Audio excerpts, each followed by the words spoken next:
I am back again so soon. With this channel being in its infancy, I am making a lot of kind of simplistic videos. Eventually, once I kind of figure this whole thing out, I would like to do more in-depth videos about the books that I read. But for right now, I think it's fine to kind of keep giving you guys sort of introductions into myself and the things I am reading and am interested in reading. So what better way to do that than to show you the bookshelf. My wife and I are both pretty avid readers, so there are books scattered throughout literally the entire house. They're kind of like decor. But the bookshelf, I feel, is like kind of a centerpiece of our entryway from our dining room to our living room here. I edit this a lot. I kind of keep, like, I don't know, like the more core things to me, the more like core interest on this shelf, in hopes that it sparks conversations with the people that come through our door, which is not a lot. I view the bookshelf as something, at least this one, as something that is like a little more intimate, a little more personal, that reflects me as a reader and the things that I want to read.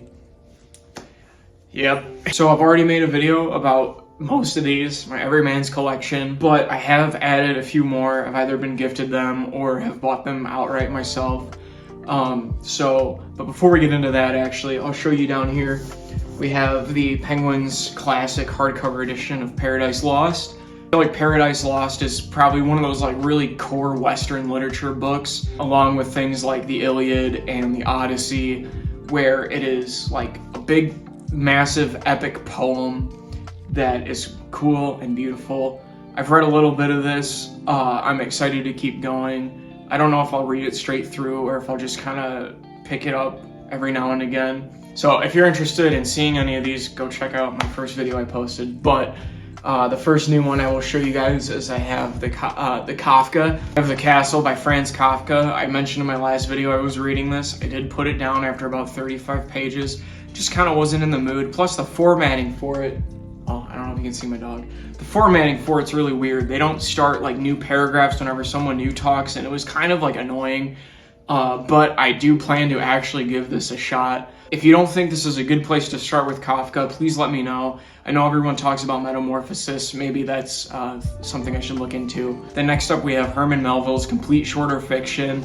I have yet to finish Moby Dick. However, from what I have read, Melville is a master at his sentence structures and his descriptions and prose. It is so beautiful to read this guy, so I thought maybe after or even before I finish Moby Dick, dipping my toes into here and reading some of the shorter stuff that he was able to complete in his lifetime. Then we have A Sportsman's Notebook by Ivan Turgenev. I don't know a ton about this guy. I know at one point he was considered like a Russian literature giant.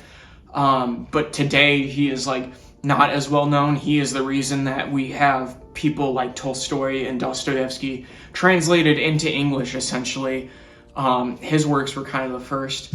I know this kind of was an important book when it came to the getting rid of serfdom in Russia. So I am excited to check this out. It's filled with a bunch of short stories by Ivan. And then finally we have, this one doesn't have the dust jacket on it because I am reading it currently somewhat.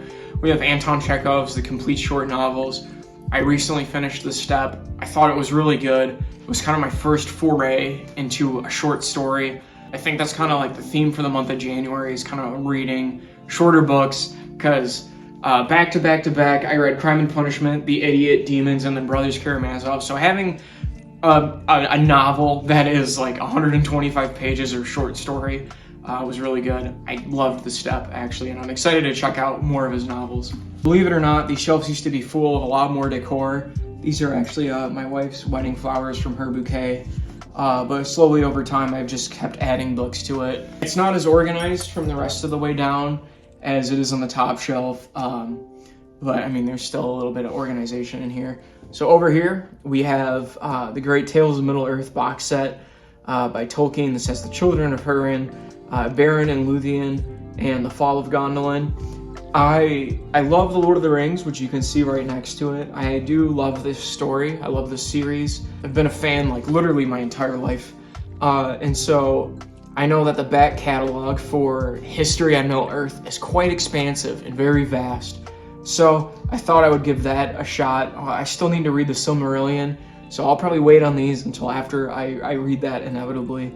And then as you can see right next to it, we have the special editions of the Lord of the Rings. All of these have illustrations in them from Alan Lee, who is like the quintessential kind of Lord of the Rings artist.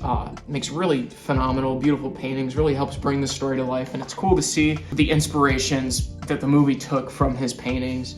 So those are in here. We also have The Hobbit down here, which unfortunately does not fit in the box. I got these on Facebook Marketplace. Was really happy with it. Next to that, we have The Wager by David Grann. I've heard a lot of good things about this book. I love tales, like seafaring tales, like the sea. I think the sea is haunting. It's kind of mystical. This doesn't get into that, I would assume, based on the title here, but just the idea of being at sea is really cool. So, and this was $5 off, on top of an extra 50% off. So I thought I'd pick this up. I do plan to read this pretty soon, actually. Then next up, we have Dostoevsky, His Life and His Works by Leonid Grossman. I got this book for like $1 at my local library here in town. I've not really read this. I don't know if I will, but I did spend $1 on it, and here it is. So that is on here. And then next to that, this is a recent pickup. This is Dostoevsky, A Writer in His Time by Joseph Frank. This is like the quintessential Dostoevsky biography. This thing is fat, as you can see. It's like just short of 1,000 pages. The writing is tiny. And this is the abridged copy too, which is kind of insane.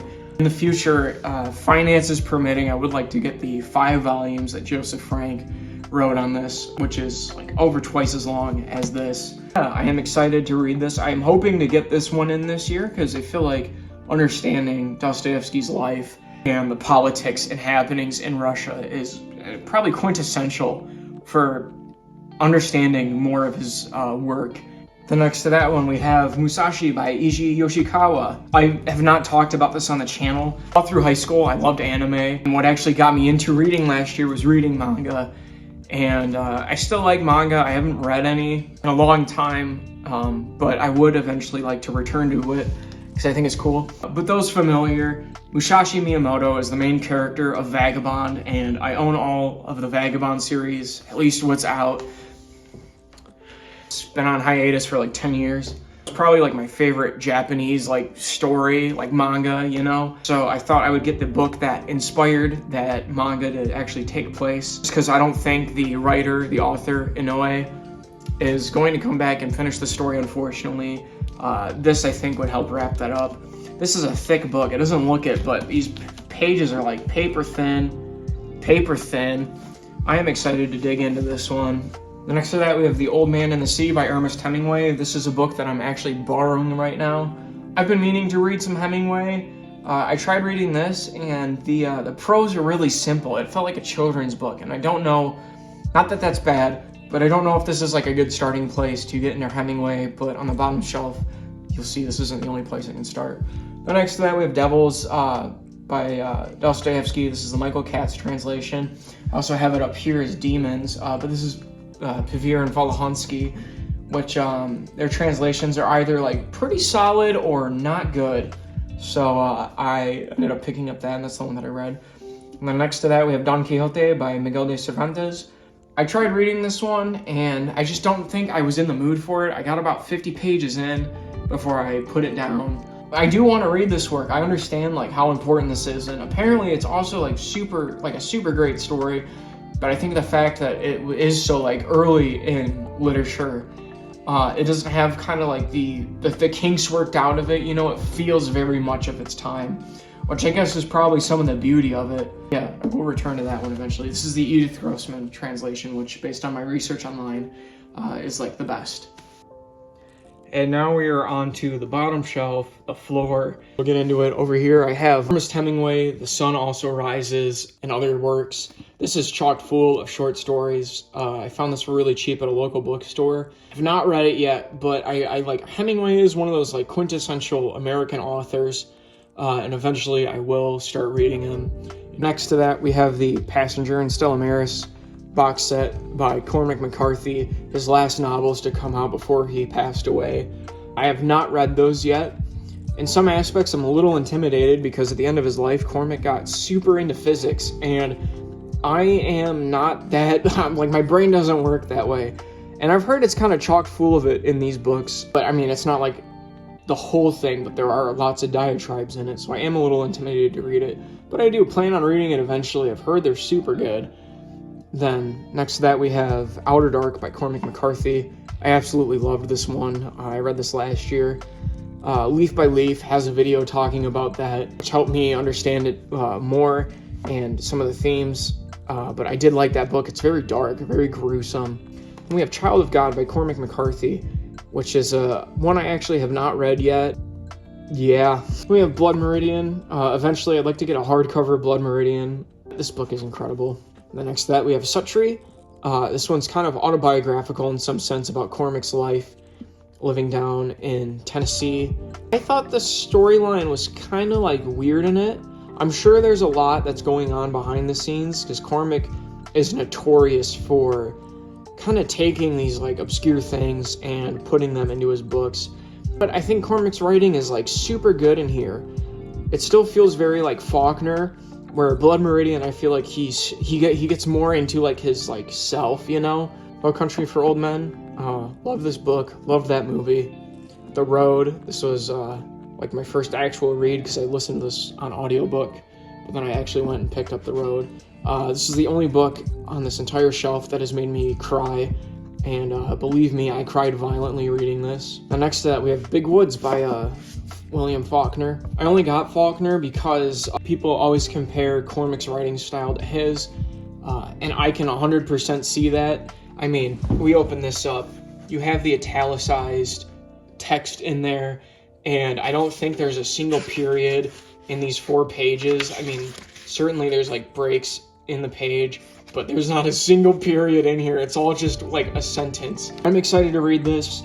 I thought like what better way to start with a new author than reading about like nature in some sense. Plus this has The Bear in it, which I've heard is like phenomenal for a short story, so that is here. Then we have The Revenant by Michael Punke. The Revenant is my favorite movie ever made, and it is an instance where the movie is like a lot better than the book. I mean, maybe I'm holding my expectations too high, but the movie just does such a better job at fleshing out like the story. And this tries to take a more nonfiction account of Hugh Glass as a person, which I do appreciate. But you can do all of that and also make the fictional things that you add more interesting. Michael did add a lot of fictional things in here, and it just was not that great or exciting. And at the end, you know, he kind of like does an update where he's like almost like a where are they now type thing, and then he also discusses what he did write that was fictional. So you could have done that and had a little more fun with the story. But yeah, read this recently and it was okay.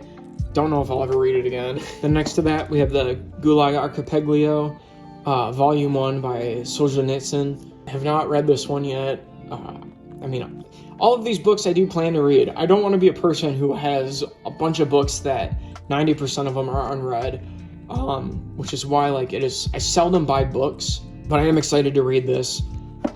Just read about that period and that time in Russia.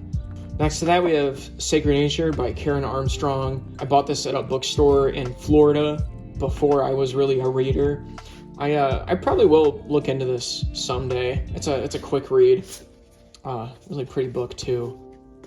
So I'm a big nature guy. Next to that, we have The Secret Wisdom of Nature by Peter Wallenben. Both of these 2 books are books that I kind of like to take sips out of.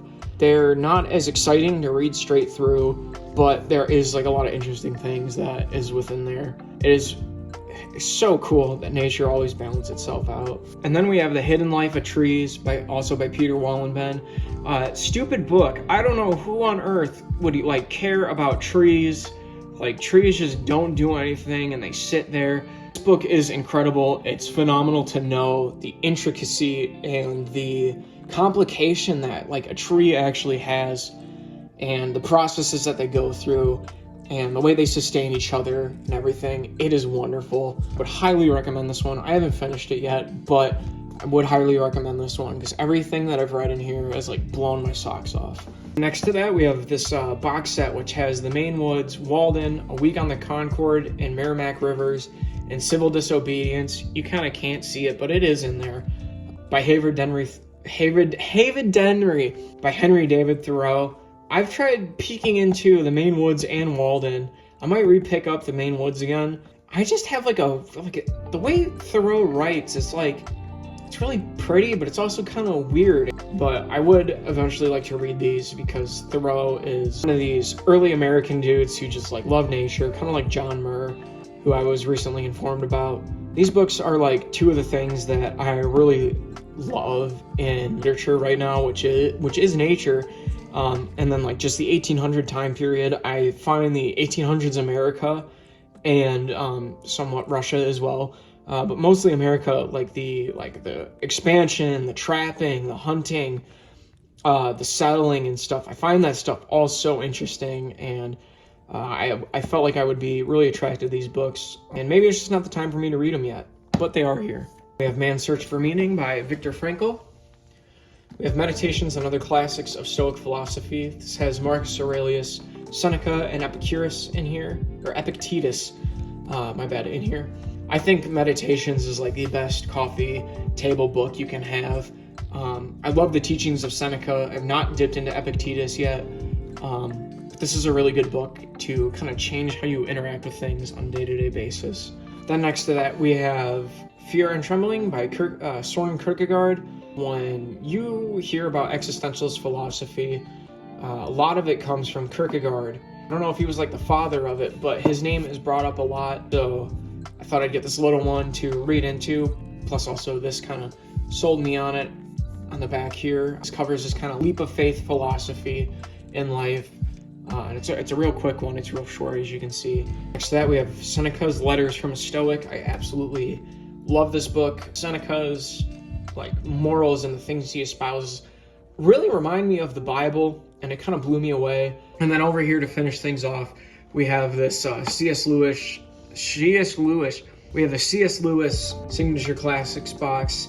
This has a bunch of C.S. Lewis other works. I keep saying Lewis. This has a bunch of C.S. Lewis's other works outside of Narnia. If you don't know, I think he's considered a theologian. A lot of these are written in story form. Mere Christianity, I know, is not. A lot of these are kind of written in story form, and they go over these concepts. The only one out of here I've read is A Grief Observed. I read that last year. It was really good. But I think within this month, I will probably pick a few of these up. Because like I said, just trying to read some shorter things. Alrighty, beloved, thank you again for watching. Hopefully this is a quick video. Like I mentioned in the beginning, I hope one day I figure more of this out and can lead you on maybe more intelligent or more in-depth talks about books. But for right now, I think I'm just giving a good introduction to me as a reader. This is all very new to me. I am not the best person to explain some of these things, but I think that's where a lot of the joy of the reading comes from. So I love you. Thank you for watching. I do appreciate it. And hopefully I can get another video out relatively soon. So thank you.